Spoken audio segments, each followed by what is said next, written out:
অতিবৃষ্টির কারণে ইদানিং আমাদের যে খোয়াই নদীর শাস্তান ইউনিয়নের অংশে আলাপুর এবং কলিমনগর এখানে আসলে ঝুঁকিপূর্ণ। ওই যে সারা বছর যারা বালুর মহলের ব্যবসা করে, যারা ডাইভিশন করে বালুর ব্যবসা করে, তারা আসলে যে ডাইভিশনটারে দেখশুন করে রাখে না ঠিক মতো, যে কারণে পানি আসলেই এই যে এই দুইটা স্পটেই বারবার দুইটা স্পটেই বাঙ্গার একটা সম্মুখীন থাকে। তা আসলে এলাকার ছাত্র যুবকের সমন্বয়ে আজকে 4 দিন যাবৎ সকলেই কষ্ট করতেছে।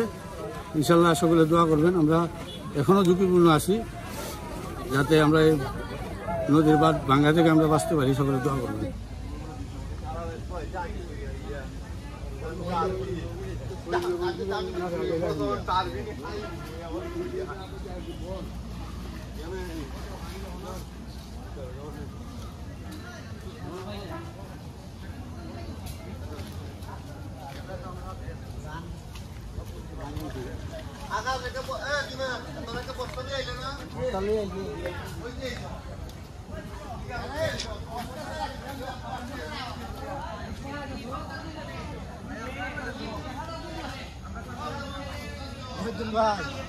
একবারে মাথা লুক পাইয়ে ফাল্টাকার মতো একবারে মাথা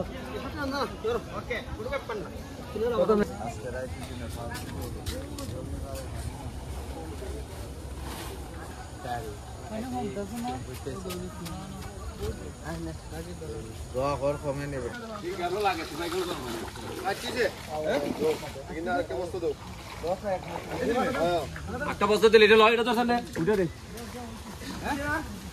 প্লাস্টিকের বস্তা মাথা দেয়।